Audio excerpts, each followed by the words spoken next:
NDA గెలిచిందంటే steel plant అమ్మకాన్ని ఎవ్వరూ కూడా ఆపడం సాధ్యం కాదు.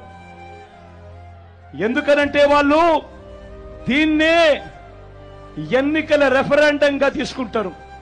స్టీల్ ప్లాంట్ అమ్మకానికి ప్రజలందరూ మద్దతు తెలిపారు కాబట్టి తెలుగుదేశం పార్టీ అభ్యర్థి ఎన్డీఏ అభ్యర్థి గెలిచాడు అని చెప్పుకుంటారు.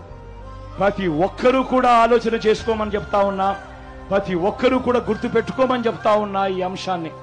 దాని తర్వాత జగన్ ఆపడానికి ఎంత ప్రయత్నం చేసినా కూడా వాళ్ళ నోట్లో నుంచి వచ్చే ఒక బాట, నీకెందుకయ్యా బాధ, వాళ్ళకు లేని బాధ నీకెందుకయ్యా బాధ, వాళ్ళు ఎన్డీఏకు ఓటు వేశారు అనంటే, తెలుగుదేశం పార్టీకి ఓటు వేశారు అనంటే దాని అర్థం వాళ్ళంతా స్టీల్ ప్లాంట్ అమ్మకానికి వాళ్ళంతా కూడా గ్రీన్ సిగ్నల్ ఇచ్చినట్టే కదయ్యా, నీకెందుకయ్యా బాధ అని చెప్పి ఆ తర్వాత